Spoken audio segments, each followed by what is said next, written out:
Now China's government is testing a new social credit score system which would rank its citizens based on their online behavior. Just the latest in this ever-expanding surveillance state. Imagine a world where every action, every transaction, and every social interaction is monitored, rated, and scored. Recent headlines scream of a new law such as this, and it has caused a global alarm in China. It has left everyone confused and scared. Some say it's a necessary step towards societal harmony, while many are not buying into the idea of the government peering into their lives and rewarding or punishing them with the cold impartiality of an algorithm. But is this really happening, or is it merely a specter of misunderstanding looming over the world's most populous nation? In today's video, we'll debunk the myths and uncover the truths of how China's social credit system really works. Despite what many may believe, the social credit system in China is not some dystopian Black Mirror-esque nightmare where every citizen is constantly being monitored and scored based on their every move. In fact, the reality is far less terrifying than the sensationalized image that comes to mind. The origins of China's social credit system can be traced back to ancient times, long before the age of technology and surveillance. The philosophies of Confucianism, Mohism, and legalism all played a role in shaping the concept of social credit, emphasizing the importance of good character, caring for others, and upholding social order through adherence to laws. Fast forward to the 20th century, and we see the emergence of public record systems to monitor individuals' behaviors, such as the hukou in 1958, which registered households and monitored domestic movement in China. These early iterations laid the groundwork for what would eventually evolve into the modern social credit system. The journey towards the current social credit system began in the mid-90s, with the People's Bank of China sharing financial credit information with commercial banks. What started as a predominantly economic credit system took a turn in 2004 when President Jiang Zemin introduced the social credit system. Regional pilots of the program commenced in 2009, and the infamous blacklist was established in 2013. Finally, in 2014, the Chinese government fully adopted the social credit system in its current form. So, what exactly is the deal with this system? Let's break it down. Now, the goal of this system is to encourage people to be on their best behavior and ensure that everyone plays by the rules. Sounds like a noble cause, right? Well, not everyone is buying into it. Critics are quick to point out that this system could have some serious implications for privacy, freedom, and social behavior. There are rumors flying around about re-education camps and complete control. Some are even calling it the beginning of slavery. With all this drama, it's no wonder that the Chinese social credit system has become a hot topic for debates in the US and beyond. But before you start building your own conclusions, let's take a step back and look at the facts. Yes, the system does exist, but it might not be as terrifying as some make it out to be. In fact, China recently pledged to ban the use of AI for social scoring, which might come as a surprise to those who have been painting catastrophic scenarios. So, what exactly is social credit? Well, it's not as straightforward as it seems. It's not just about paying your bills on time or following the law. It's about creating a society where everyone is held accountable for their actions. Now you might be thinking, but what about my freedom? What about my privacy? And you'd be right to ask those questions. The Chinese social credit system has definitely raised some eyebrows when it comes to these issues. So when the Chinese government talks about social credit, they're actually talking about two different things. First up, we've got traditional financial credit worthiness, which determines whether you can get a loan or not. But then there's this whole other thing called social credit worthiness, which pulls data from all sorts of sectors, and that's where things start to get confusing. Let's start with the familiar one. Traditional financial creditworthiness is like a report card for grown-ups. It's all about documenting individuals' or businesses' financial history and predicting their ability to pay back future loans. This concept is nothing new in the West, but in modern China, where the market economy is still in its youth, there's a lack of a reliable system for checking other people's and companies' financial records. So, the government is on a mission to build such a system to help banks and other market players make sound business decisions. This part is pretty straightforward and not very controversial. But social creditworthiness is something most people don't seem to get. This concept is where the Chinese government seems to believe that there needs to be a higher level of trust in society. And to nurture that trust, they're cracking down on everything from corruption and telecom scams to tax evasion and pollution. It's like they're on a mission to clean up every shady nook and cranny of society. And it's not just individuals and companies that are being held accountable, legal institutions and government agencies are also under the microscope. The government seems to think that all these societal problems are somehow linked to a lack of trust, and that building trust requires a one-size-fits-all solution. So, just as financial credit scoring helps assess a person's creditworthiness, they believe that some form of social credit can help people assess others' trustworthiness in other aspects of life. Adding to the confusion, local governments have been known to mix up these two systems. It's like they're playing a game of mix and match with regulations, throwing in non-financial activities into the financial credit system and vice versa. For instance, the province of Liaoning in China is pondering how to reward blood donation within the financial credit system. And do you know the biggest misconception about social credit scoring? The idea of scores being calculated by a magical algorithm that pulls information from AI cameras and internet surveillance to determine everyone's societal standing. Well, the reality is far from this. The social credit system is more of a low digitized, fragmented entity that primarily focuses on businesses. According to Jeremy Dom, a senior research scholar in law and a senior fellow at the Paul Tsai China Center, social credit is more like a regulatory credit check system aimed at businesses rather than individuals. It measures people's compliance with laws and legal obligations, not their entire life story. It's not some algorithmic formulation based on your online activities, purchases, social circle, or even your posts. It's more about whether you've received administrative or criminal punishments, applied for permits, or registered a business. It's like a report card for following the rules.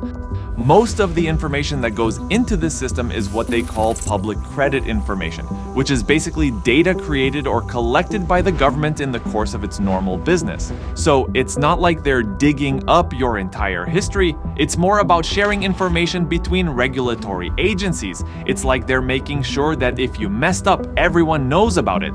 But will this system affect the everyday lives of Chinese people? The idea behind the social credit system is to incentivize good behavior and discourage bad behavior. If you've been a model citizen or a stellar company, ticking all the regulatory boxes and playing by the rules, you get to enjoy preferential treatment when dealing with the government. On the flip side, if you've racked up a laundry list of bad behaviors, your not-so-great credit record will be out there for all to see, like a scarlet letter in the digital age. And that's not all. You might find yourself banned from participating in government procurement bids, indulging in luxury goods, or even jetting off to exotic locales. Now, you might be wondering about the details of these punishments. Initially, the government laid out a comprehensive list of permissible punishment measures, and let's just say that some of them have raised a few eyebrows. For instance, people who have not paid the court-ordered compensation are prohibited from taking their children to pricey private schools or flying on airplanes because these actions are considered luxury consumption. Rumor also has it that local governments were using the social credit system to crack down on minor infractions like jaywalking, not separating your recycling properly, and even forgetting to wear a mask. However, the State Council stepped in to set the record straight. They made it crystal clear that only behaviors already deemed illegal under China's current laws should be fair game for punishment. Also, at a press conference in December 2020, Lian made it crystal clear that these overreaching measures were not only a no-no in the eyes of the law, but also ran counter to the long-term goal of building credit worthiness. And now, it seems like the central government's pushback has done the trick, and cities have decided to give their social credit score a makeover and even give residents the option to opt out of the whole shebang. Now, to another question people often ask, is there a centralized social credit score computed for every Chinese citizen? The answer might surprise you: no. Despite what you may have heard, there's no central social credit score for individuals in China.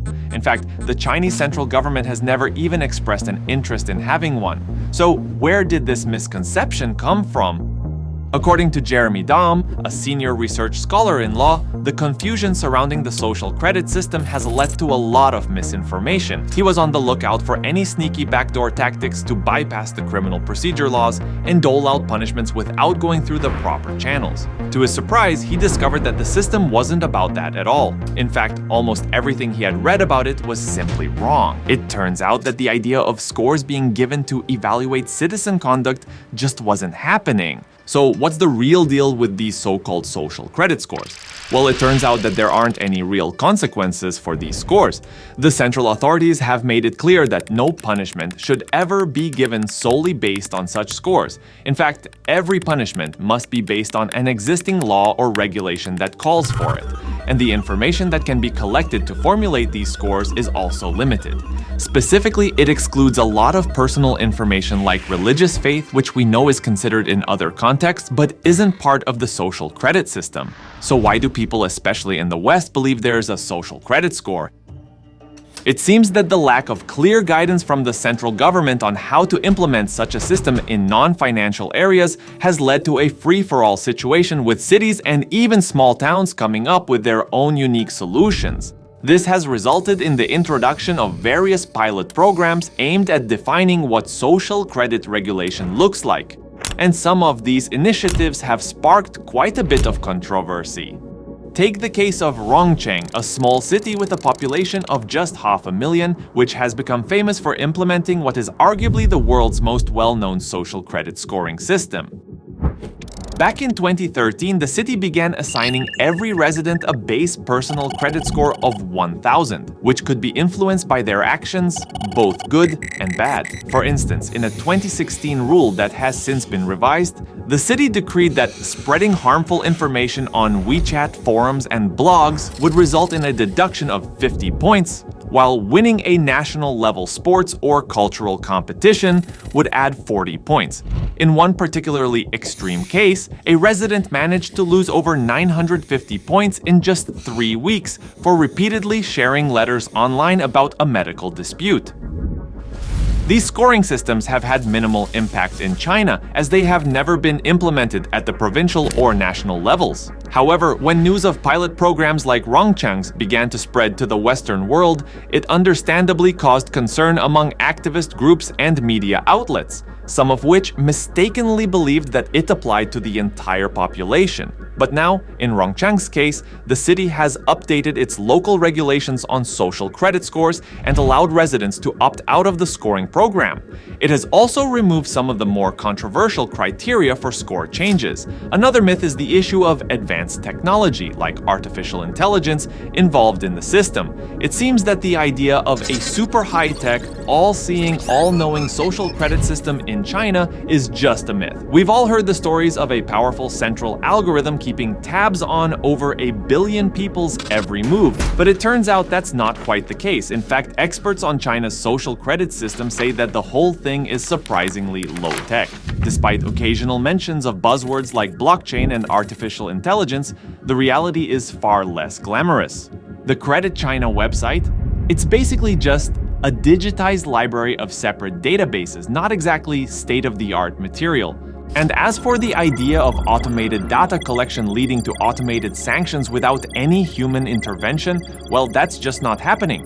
In some cases, it's as primitive as villagers walking around with pen and paper, jotting down their neighbors' good deeds. But of course, as the national system continues to be built, there will likely be some need for a bit of technological wizardry to help government agencies share and process all that data. So should we really be losing sleep over China's social credit system? The answer is yes. While there may not be a sinister algorithm lurking in the shadows ready to score every move we make, the implications of such a system are still cause for concern. Sure, the Chinese government has assured us that all social credit-related punishments will adhere to existing laws. But let's not forget that laws themselves can be flawed and unjust. Just because something is an extension of the law doesn't automatically make it fair and just. As China delves deeper into regulating people's social and cultural lives, we run the risk of further encroachment on our personal freedoms. Also, the social credit system isn't just about promoting honesty among citizens,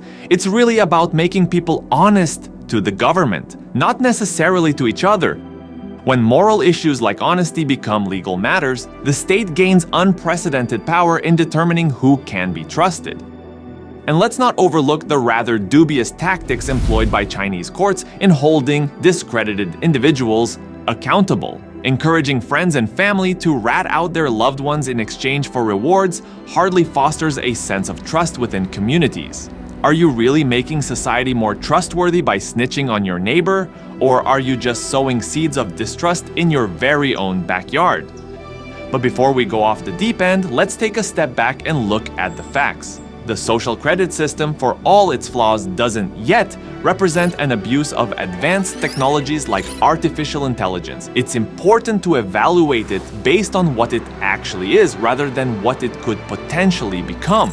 So, should we still be concerned about the implications of building a social credit system in China? Absolutely, because when it comes to our personal freedoms and privacy, it's always better to err on the side of caution.